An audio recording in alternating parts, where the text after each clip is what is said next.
Okay, what I'm going to be going over are answers to the most frequently asked questions I get from potential buyers, agents of buyers, and investors that are looking to wholesale the properties that I release out to the public, or basically the properties that I'm wholesaling out to the public. I want to thank you for taking the time to read this because I think it's going to be a valuable resource for you, not just for the home that you're currently considering, but for other potential homes you might be considering purchasing from me, because these answers don't change from house to house. It'll save you the time from emailing me and me taking time to taking a while potentially to getting back to you with the answer. And this will be a good resource to answer the most questions, or typically the most questions that we get regarding each of the properties that we'd send out. So let's go ahead and let's run through them. I get this question from agents that are really thorough and do a tax search and notice that we occasionally are not on, or my company is not on title for the property. And as I state, I'm not a real estate agent. So they'll often ask, hey, you're not even listed on title. You aren't even a real estate agent. Do you have the authority to sell this home? And the answer is yes. Either one of two things has happened. We've recently purchased the property, so recent that it hasn't shown up in the tax records or an MRS or the MLS system that you're currently looking at, or we currently have the property under contract, which gives us an equitable interest in the property to resell it.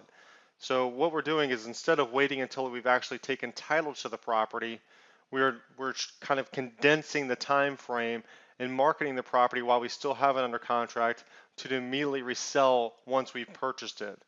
So that, condenses the time frame massively, but it still gives us the authority to do so.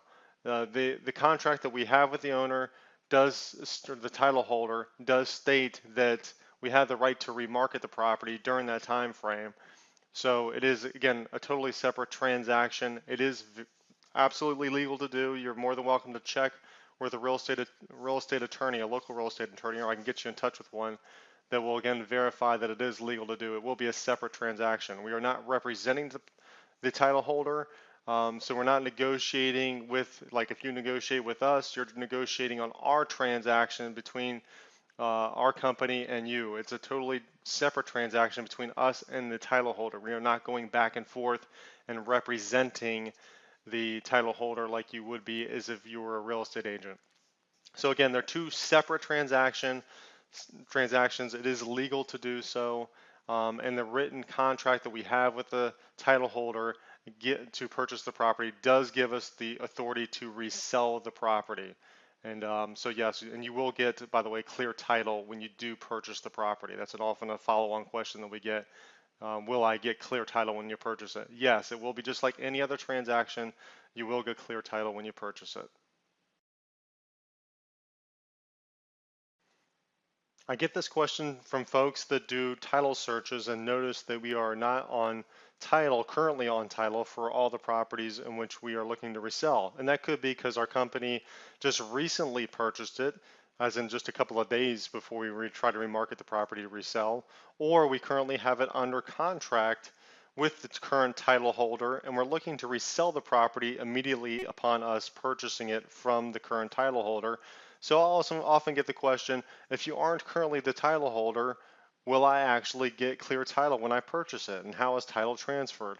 And the answer is yes, you will get clear title when you purchase it.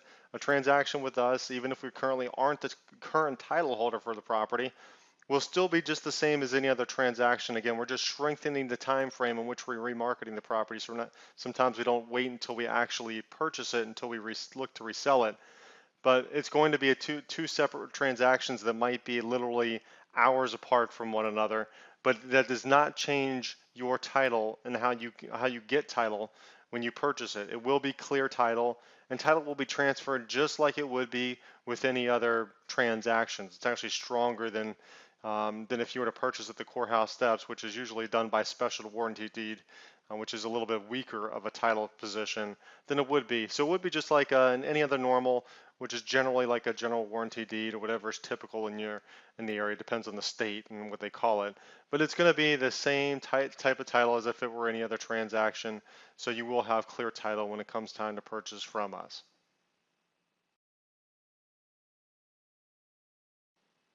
I sometimes get this questions from real estate agents that want to know how much commission do you pay when I sell one of your properties, or if I have a buyer for one of your properties, and how exactly do I get paid?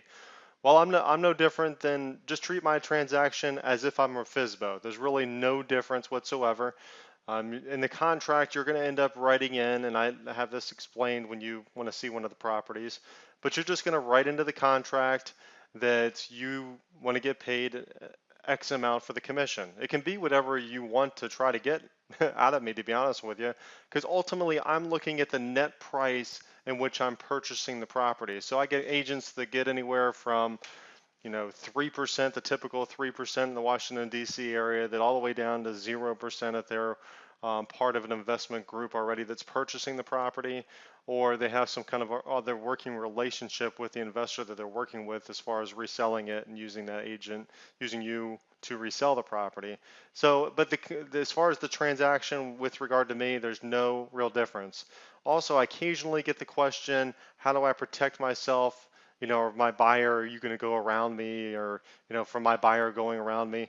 And ultimately, again, I'm just like a FSBO. You should be signing a buyer broker agreement with your purchaser to protect your interest. I'm not a real estate agent, so, I mean, you really don't have to worry about me stealing your client.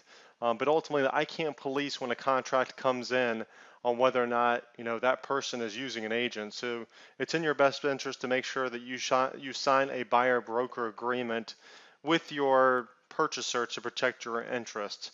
And that's really what you should be doing with every person, just in case they were to not purchase just from me, but from any FSBO out there.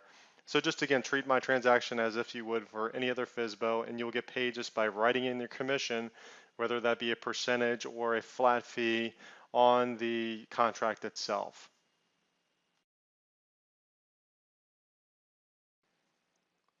I get this question from wholesalers. They'll ask, how do I market, show, and get paid on your homes? Well, let's start a little bit backwards. How do you get paid? It's just going to be very similar to what a real estate agent would. What you do is just write in to the contract that you want to get paid a marketing fee.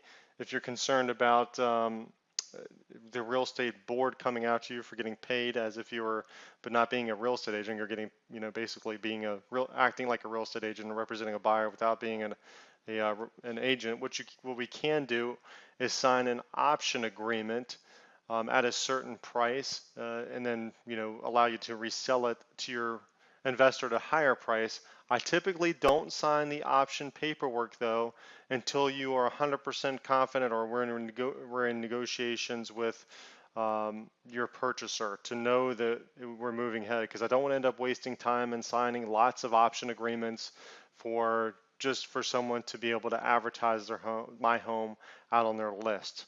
So it would only come down to if it's brass tacks and you've seen the property, you've written a contract, and suddenly, like we're in negotiations as far as purchasing it. As far as how do you market and show the properties, you can market the property at your own site, but this is a must. You cannot try to resell this property at a higher price. So if I'm marketing the property to $100,000, you must only try to sell the property at $100,000. You can't tack on a fee of $5,000 and try to resell it out there at $105,000. If you do, everyone loses, because if people see multiple sales prices throughout the internet or on different websites of the same house at different prices, people start to get concerned, potential purchasers get concerned, and they just stay away from the house.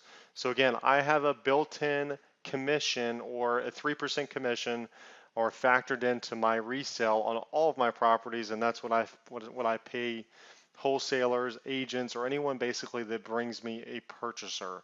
So make sure, again, if you're going to advertise this property to the public on your website, on Craigslist or whatever, just make sure that you do it at the same price that I'm reselling the property for.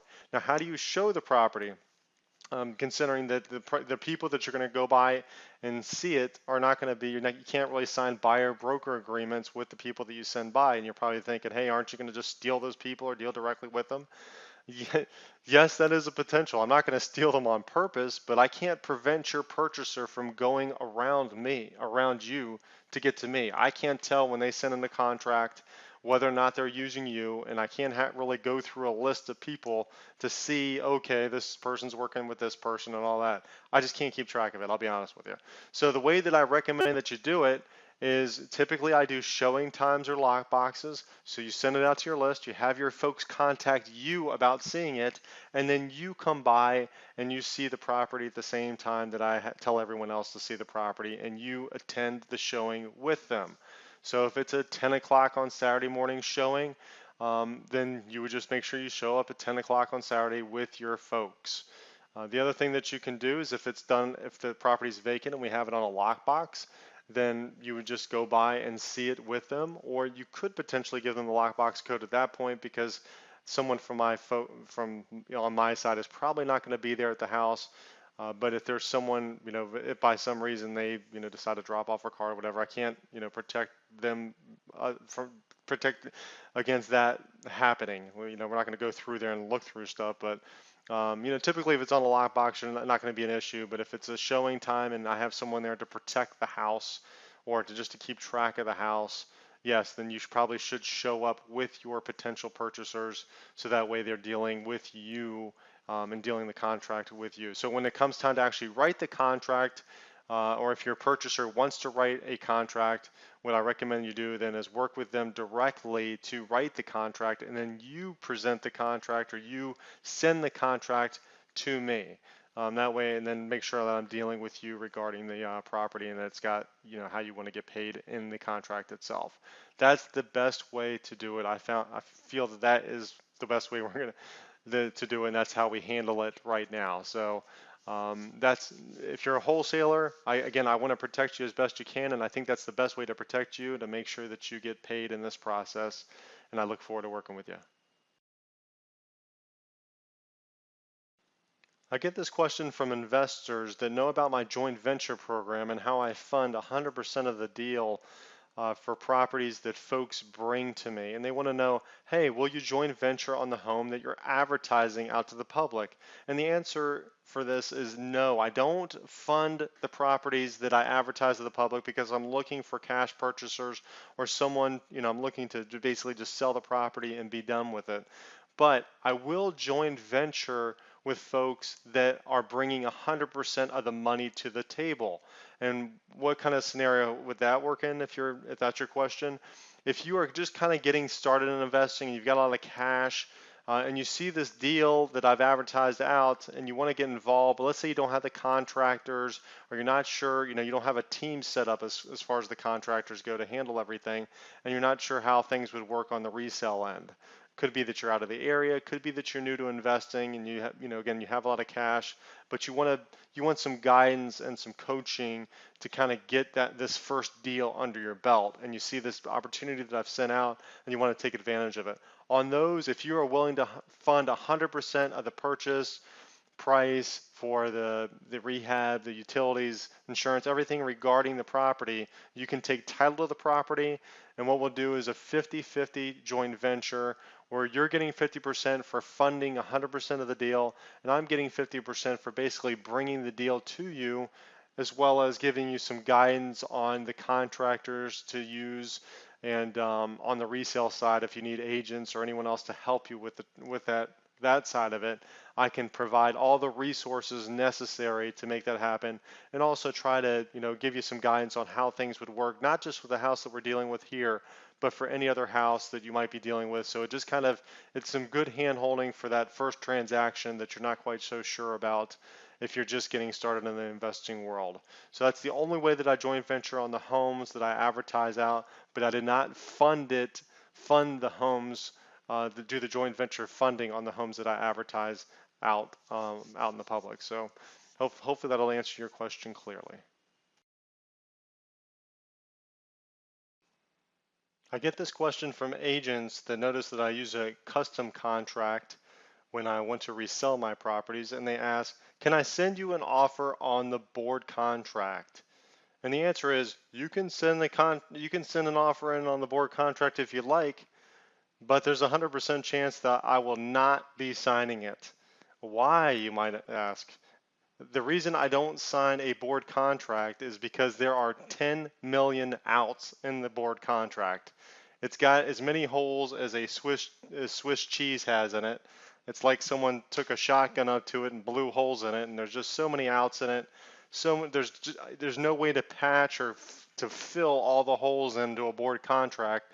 So I just will not sign one when I'm reselling a property, and that's why I've come up with my the contract that I have now that I currently use, because it's just more of it's an airtight contract. If you're a professional investor, you are going to feel comfortable signing that contract because it's probably very similar to as if you were buying at an auction.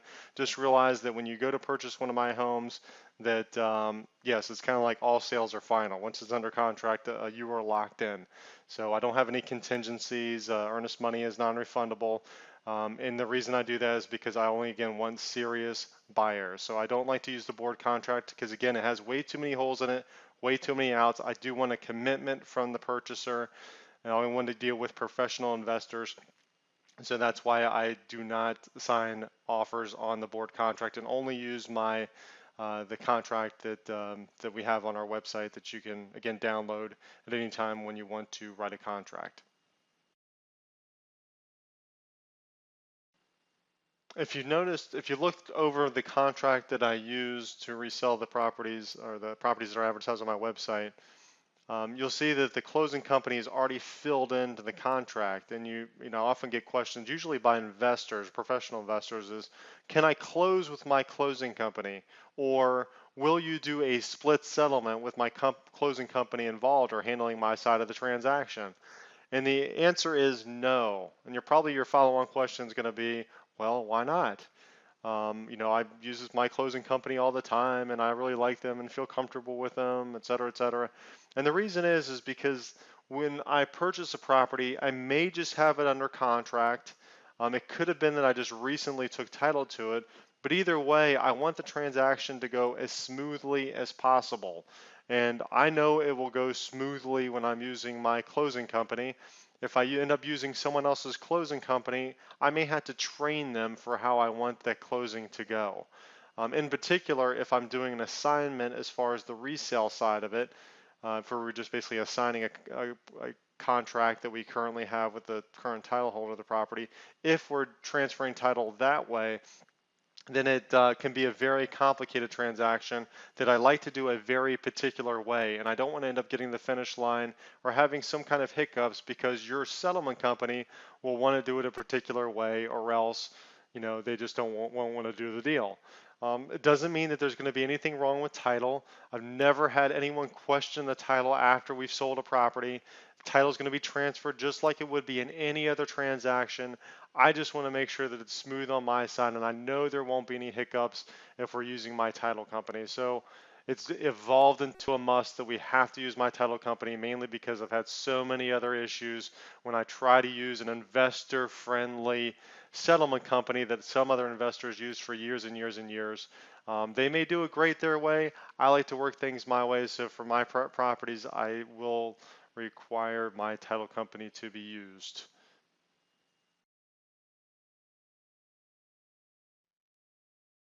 Will you consider an offer with an inspection contingency? And in particular, what about, in general, let me just answer that question first, which is no, we don't take offers with inspection contingencies. And your follow-up question might be, what about if it's something big, like a septic or a foundation issue where there's a survey questionability or some water issues? Um, what I can tell you there is that when if I purchase this property or if I have it under contract and I'm looking to immediately resell it, more than likely I'm going to do that due diligence as well, and I'm going to pass that information on to you. So if I think it's a significant issue, more than likely, like for an example, a septic issue, I'm going to get a septic inspection done by a local professional, someone that I trust as if I was purchasing it, and I will typically have that in the notes section of the property listing, so you can find that information or a link to that information there. Same thing with the foundation. I have a foundation guy or engineer that will go over, and I'll pay him to go and check it out and give me a report, and I'll pass that report on to you if I have it. Now, some of you that aren't professional investors will see some kind of like basement leaks or something that might be, you think is a huge issue, but it's really not that large of an issue. And if you're a professional investor, you might not think it's a big issue at all. But if you're a first-time home buyer, or you're not used to seeing properties that are, really banged up, then it might, really, what you see or perceive to be a big issue might not be a big issue.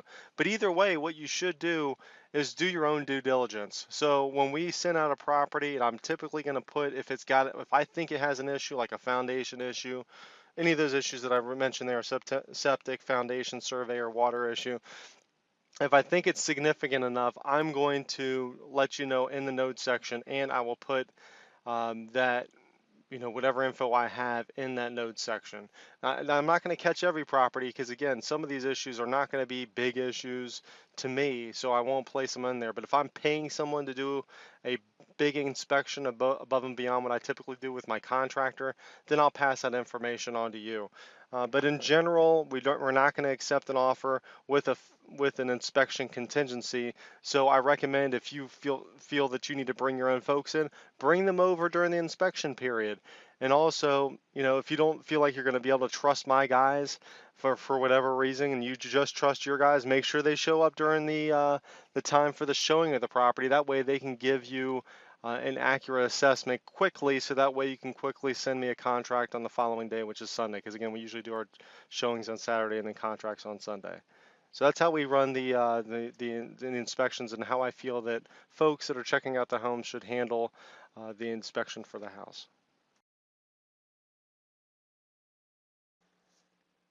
This next set of questions revolves around whether or not I would take a financed offer. A lot of investors out there and wholesalers will not consider a financed offer, but I'm a little bit different. I will consider it a financed offer. Definitely hard money is fine. Private funding is fine. F Conventional financing, FHA and VA, are a different story. Conventional, I will consider. I do it on a house by house basis. FHA and VA financing, again, on a house by house basis. And also regarding FHA and VA, one of the big things is they typically have the seller sign something saying that the earnest money deposit is refundable. If they can't get financing, that they get their deposit back, and that will vary, according to what the FHA guidelines, that changes from year to year. But if that's the case, I cannot I can't sign a contract with FHA or VA. So just look over the paperwork. If it has that, then it's pretty much cooked. Can't do it. Have to go to conventional. Have to go to the conventional route, which again isn't that much different than FHA, especially nowadays, and it seems to be leaning that way more and more. So VA is a little bit different story. Those are a lot harder for me to get approved, to be honest with you. It's hard for me to take a VA contract, mainly because the closing time periods are so far away. Most of the time they can't close for about 45 days. So just really depends on the type of financing. Conventional can definitely consider, but again, it really depends on the house itself and not necessarily the financing. I do want to see strength of financing, but keep in mind you are going to be competing against cash buyers. The majority of my purchasers are cash. Some are hard money or private financing. Cash is king, and depending on the strength of your financing, you're going to have to come in with some kind of offer that's going to be enticing when compared to a cash offer. Because if I get two offers and one's at 100, or both of them are at 100,000 and one's finance and one's cash, obviously I'm taking cash. There's going to be some price threshold, though I don't know what it is, and it varies according to every house and situation, where I will consider a finance offer over a cash offer, and it typically has to do with price and the amount of risk that I perceive. So that's overall. Now, will I consider an offer with a financing contingency? That is different. I will not consider an offer with a financing contingency. So if you are coming in with financing, you have to realize that the earnest money deposit is non-refundable no matter what, even if your financing falls through. So you have to be very confident in your financing that it's going to get approved, because you're going to be signing a contract that is not going to be contingent upon you getting financing. And then the last question, will the home pass FHA or VA inspection? That really varies according to the house. I just suggest that you go by and take a look at it. Hopefully you're going, if you're typically these folks are coming with agents or you're an agent representing a buyer with FHA or VA financing. I suggest you go by and take a look at the house and see it. If you see on my listing notes that there is any kind of foundation issues, septic issues, although it's rare because I like to resolve those beforehand, but if you see a foundation, some kind of water issue, anything like that, uh, I would just stay away from it. More than likely, that's not going to pass FHA or VA financing inspection.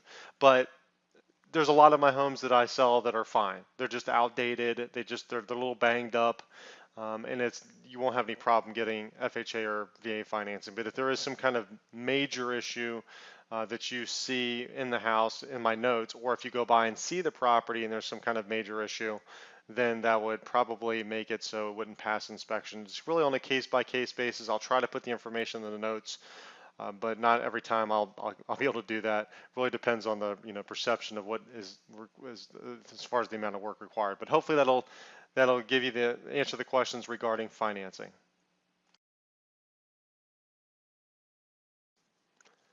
The next set of questions has to do with the earnest money deposit.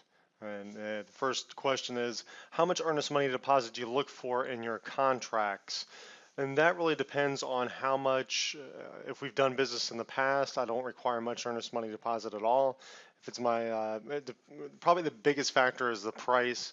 Obviously, the higher the price, the more earnest money deposit. I'm not looking for a certain percent as far as the purchase price, but obviously there has to be some kind of correlation between the two. And if it's a cash offer versus a financed offer, if it's a financed offer, it better have a large earnest money deposit because it's got to offset the risk compared to a cash offer or any kind of financed offer. Even if it's private financing or hard money, I'd still want a fairly sizable earnest money deposit. But again, if once you've done business with me once in the past, then you're kind of like on my good list, and it doesn't require nearly the amount of earnest money compared to doing business with you the first time. Next question I get is the earnest money deposit non-refundable? And yes, it's probably the biggest difference between the board contract and the contract that I use, which is the earnest money deposit for my contract. The contract I use is non-refundable. And the reason that we do this is again to see that you're serious. So even if you have a financed offer that you're going to be sending over. If it's financed, it's still a non-refundable earnest money deposit. So you kind of have to put your money where your mouth is regarding the, knowing that your financing is going to come through. And that's again why we recommend that you bring over a contractor with you, because it's also not contingent upon a home inspection, which is, those are probably the two biggest contingencies that you'll see in a board contract that's going to make it different than the contract that we use. So make sure that you, again, have your contractor come over and make sure your money is in place and it's something you feel confident about, because your earnest money deposit is non-refundable. And then who holds on to the earnest money deposit? In this case, for what I do, and this varies, for what I do, I don't really care where you hold your earnest money deposit. As long as I have receipt that it's deposited in a spot that is a reputable source, which could be a brokerage that you use. If you're an investor, you can use the closing company that you normally like to use. They can hold your earnest money deposit, even though we won't have closing there, but they can still hold your earnest money deposit.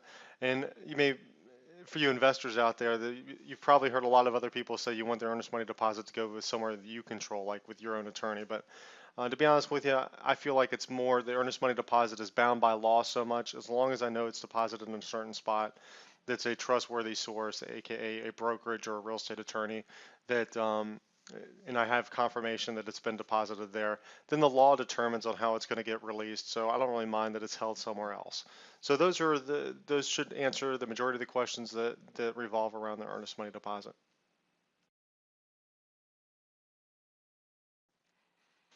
If the property is in a homeowners association or a condominium that's a part of a condominium association, will I get condo docs? Again, probably another big difference between writing or dealing with contracts that are on the board contract versus the one that that I use that you will not be getting condo and HOA docs, mainly because most of the closings that we do are going to be short in time frame, usually somewhere between 7 to 14 days. I'd say the average amount 14 to 21 days until closing. And most in Virginia in particular, most folks are used to getting the condo and association docs. It takes about 21 days for you to get docs, 14 to 21 days, and we found that the timing just doesn't work out right. Now, keep in mind that the closing company will be ensuring that the condominium dues are up to date. And most of the time, I will have the information as far as how much are the monthly dues. So financially, you'll know if the condo association and HOA, like the financially how that picture looks, how much you're going to be paying each month, um, that kind of thing. But as far as any particular bylaws or weird things in the HOA or condominium association that you might be or might be concerned about, what I recommend you do is just figure out that the association in which it's with and just give them a call. Most of the time you can figure that out by just doing a search for whatever subdivision it's in. I'll try to put that in the notes section as well for the properties that are in there. I might be able to put in there who it's managed by, so that way you can call them up directly. Say for an example, if XYZ condo association is actually run by, for an example, Cardinal Management, I might be able to put that in the notes section of it. But if not, you can just, if you're pulling up comps to do your due diligence on the place, most of the time that'll be put in one of the listings of one of the properties that's in MLS. And then you can just give them a call and just ask them any kind of particular questions you might have regarding the condominium or HOA if you have any concerns. But mainly when I'm looking at a property, I'm most concerned about the financial numbers of the place as far as the monthly payment on the place. And again, we're going to make sure that the dues are up to date, but you may want to call up just to make sure there's no any impending issues that may be there for the condo or homeowners association.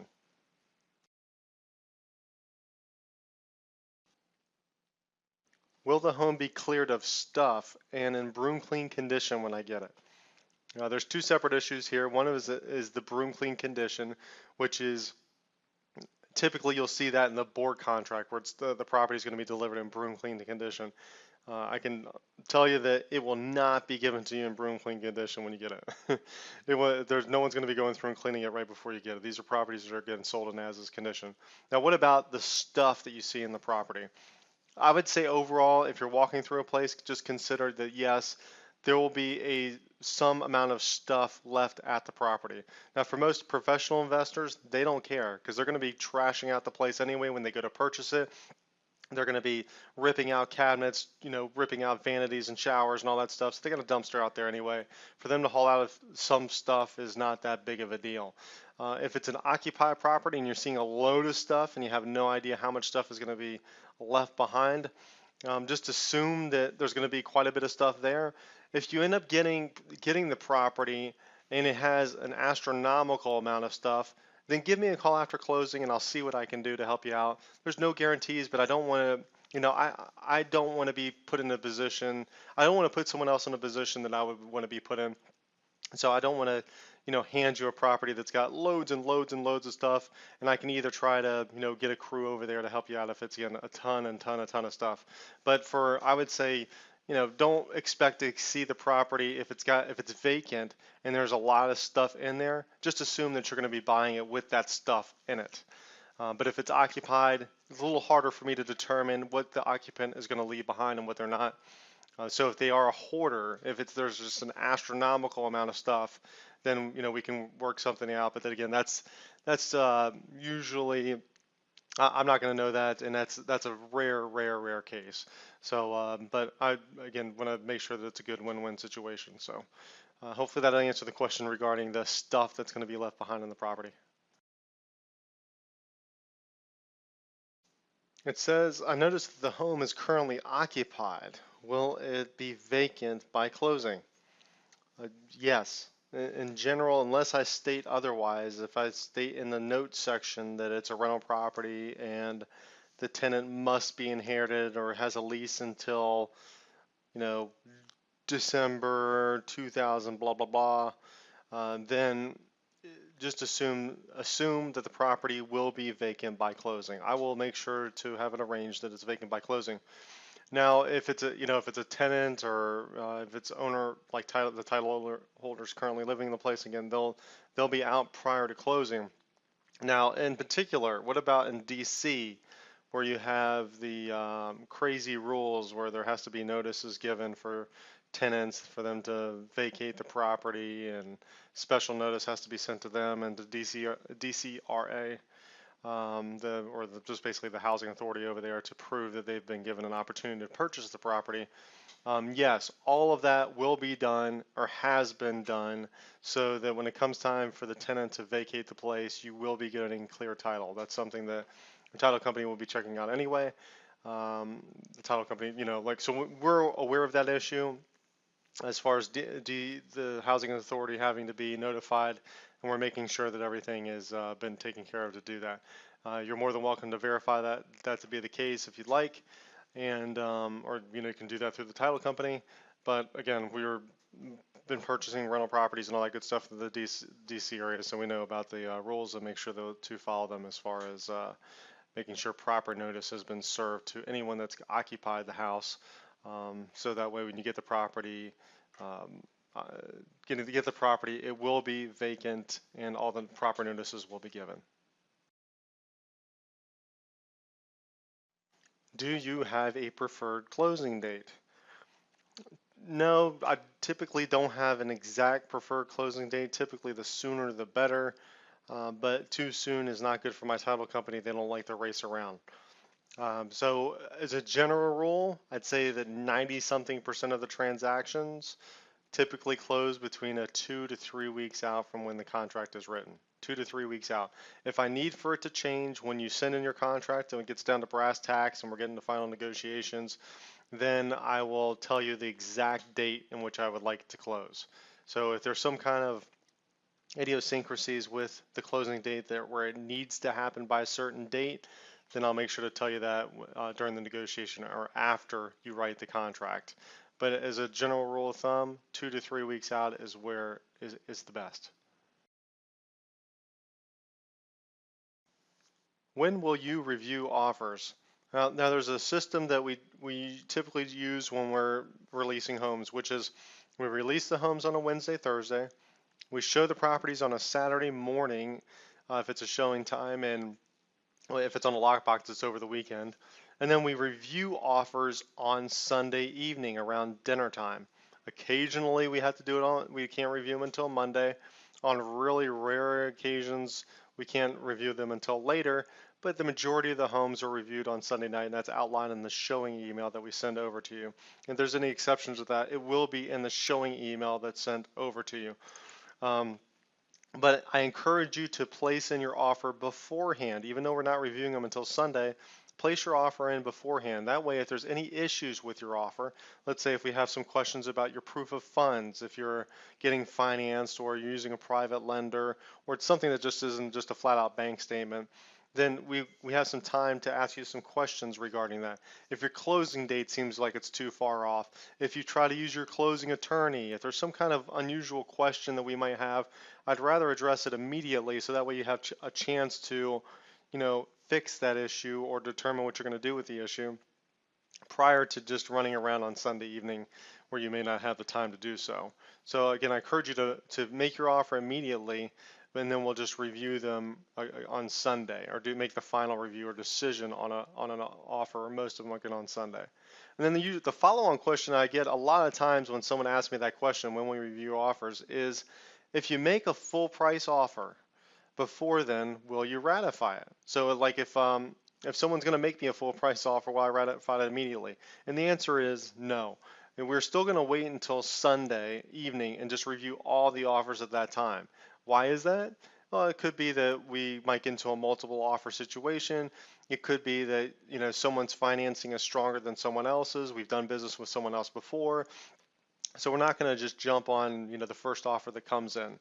So what we've done is, instead of making a bunch of people unhappy, especially if they've gone through the trouble, wait until the closing time, and then they find out that they didn't even have a chance because we ratified something before Sunday, then everyone gets upset about it. There's only one happy person, everyone's upset. So what we've done is we just kind of standardize it. All the offers are not going to be, no offers are going to be reviewed to Sunday. So that way everyone has an opportunity to look at it on Saturday, make their analysis, place in their offer, and put their best foot forward with their offer. So that's how we run it. So you can prep your, yourself or your purchasers or whoever, just make sure they've got their ducks in a row as far as their proof of funds and everything. Know that when a property comes out on Wednesday, Thursday, if you like it, set aside the time on Saturday to show it, because that's probably when the showing time is going to be, and then prepare your buyers that they're going to have to immediately react and place in the offers on Sunday.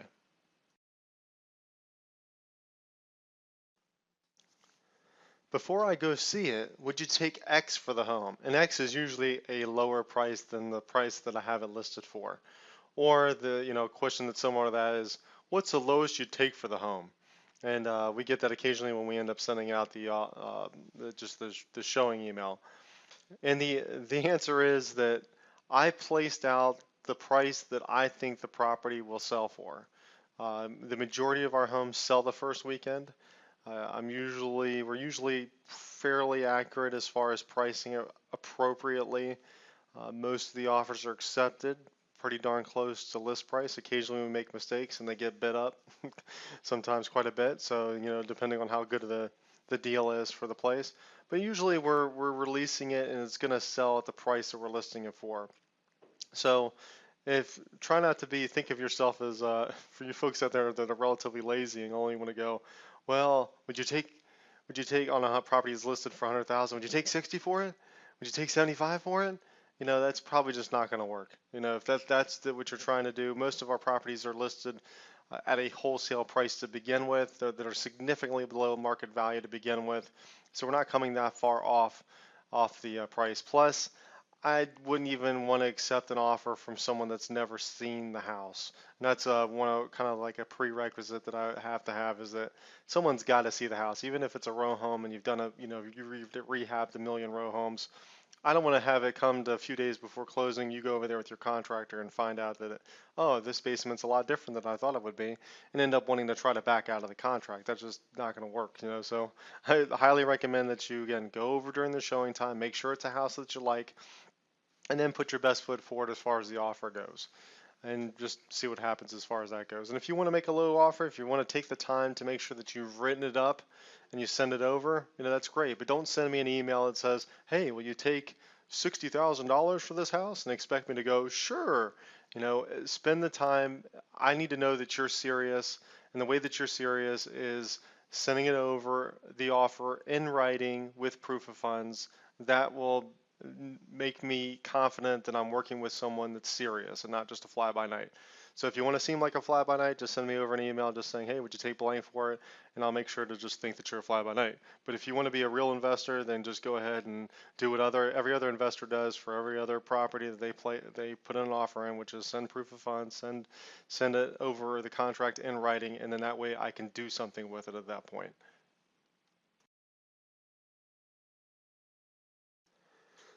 The next set of questions typically revolve around questions that agents ask me regarding the property and it not being an MLS and about listing the property. So the first question is, why isn't this property an MLS? The top reason is because I'm not a real estate agent. So the next question I usually get is, why don't you just list the property? It'll sell for even higher if you put the property in MLS, which is very true. It could sell for a higher price if I put the property in MLS. Well, why don't I do that? Because the board contract is filled with Swiss cheese. It's filled with holes, just as many holes as Swiss cheese. There's no way that you can get a commitment from a purchaser if you list a property in MLS. So I just don't like to deal with the hassle of it. I don't like that I don't have control over the whole transaction as a whole. There might be something unique about how I'm purchasing the property, or I've recently purchased it, and I don't want to deal with with someone that's, to be honest with you, not a professional. Most of your properties that are listed in MLS sell to buyers that are financed. Not all of them, and yes, you can put it in there that you only want a cash offer. But ultimately, you'll get a lot of different types of offers, even if you place that you cash only. And the board contract has so many holes that there's no way to really put the buyer's feet or have to know that the buyer is committed as you'd like them to be. So that's why we use our contract and not the board contract, and that's why I don't list properties. But yeah, you probably could just take one of the properties that you bought from or that I have advertised and sell it, and I could probably sell it for 10, 20,000 or maybe even higher than that if the property was listed in MLS. So the next question I get that's very similar to that is, I'm an agent and I can list your property in MLS for you to reduce commission or pay for fee service. Are you interested? And again, the answer is no. It has nothing, well, I wouldn't say it has nothing to do with money, but to me, the importance does not revolve around money. It has to do with the importance of making sure that when I have a contract, that my confidence level of that contract going to closing is extremely high. And that typically can only be done by using the contract that I like to use, which is not a board contract. And I can again review the financing a lot easier and have some stipulations as far as working with a closing company that knows that I, how I work things and how to work things to minimize the hassle on my end. So that's basically overall why I do it. Now, if you're an agent and you want to try to work with me, I mean, I do purchase homes that are properties in MLS. So if you do see a property you think is a good purchase or a good buy to me, keep in mind that I do rehab lots of homes. I don't wholesale all of my properties. So, if you're looking for a cash buyer that can purchase homes, give me a call, or shoot me an email with the property details that you think is a good deal, and I'll be happy to look at it as far as purchasing it. But as far as the questions regarding MLS, that's why I don't list the properties in MLS. Can I just stop by and see the property now? Or I'm in front of the property now. Can I go knock on the door and go take a quick spin through? Or my client's just here for today. Can we stop by and see it? And the answer to that question is absolutely not. Um, we run our properties a certain way. I don't want to disturb the occupant that is there at the property. If you do knock on the door prior to the showing time, at any time, that person is instructed to get your name, to get your phone number, and if possible, get your email address, and I will promptly, permanently remove you from my list.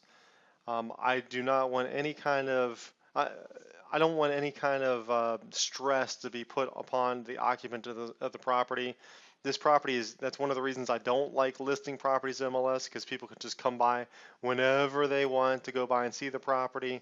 And I don't want 2 million people showing up at all kinds of different hours to see the property. So if the property in particular, if it's occupied, I mean, if the property is vacant, just send me an email about seeing it, and you're going to get the combo box to go by and see it whenever you want. But if it's occupied and we've set up a showing time, that is going to be the only time we show it, period. It's not going to budge by an hour. It's not going to budge by, a day. I can't make a special exception for you or your brother or your client that's got $2 million in cash that's looking to close like today and is going to buy up everything in the whole city. Doesn't matter. To me, it's just not worth the hassle for the possibility of your client. Most of the time I'm speaking to agents because they're the ones that ask me the most. So yes, if you send an email about seeing a property and you get a showing time, that will be the only time to see the property. Kind of a follow-on question is, can I see it before everyone else does? Maybe you've got, there's a certain area in particular that you like, and you want to be notified about that area before everyone else does. And the answer is no, you can't see it before anyone else, and you also can't, there's no real way to get notified before everyone else does. So if you're already on my list getting emails, you're getting the advance notice of that property before I start posting it, in Craigslist and everywhere else that we advertise in the public, like with signs and all that good stuff. So you're getting a shot at it. And again, most of my properties sell within the first week.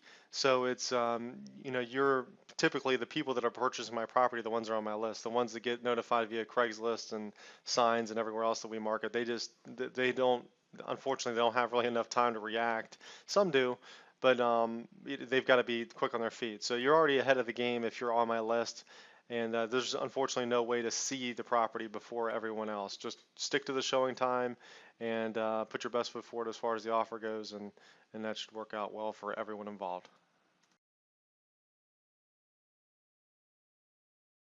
do you have a list of properties that I can check out? This is sometimes asked for folks that first get on my list, whether they be an agent or another wholesaler, and they want to know if I have a list of properties that they can either shoot out to their list or have a client go by and check out.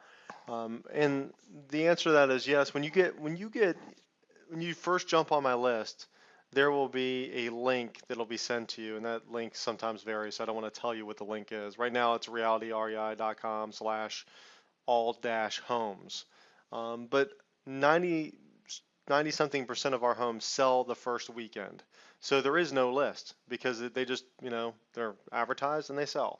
So there's not really a list of properties because I don't keep a running tally because I try to price the properties appropriately and they just sell. So there's no real list of properties.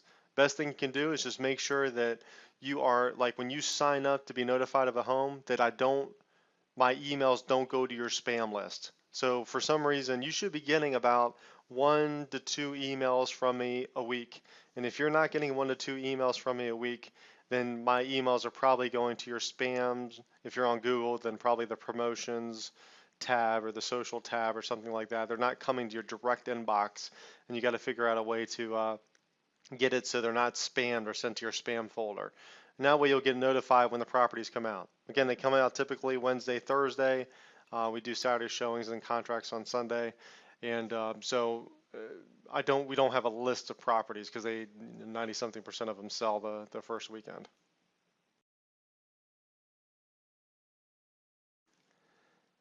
Can I get notified of homes before you release them to your list? And most of the time that has to do with a particular area that someone might be interested, or they might be asking me, hey, do you have anything in Alexandria right now, or Arlington right now, or Petworth, or Capitol Heights or something like that, and they ask about particular homes and they want to get notified of those homes in a particular area before they get released to my list.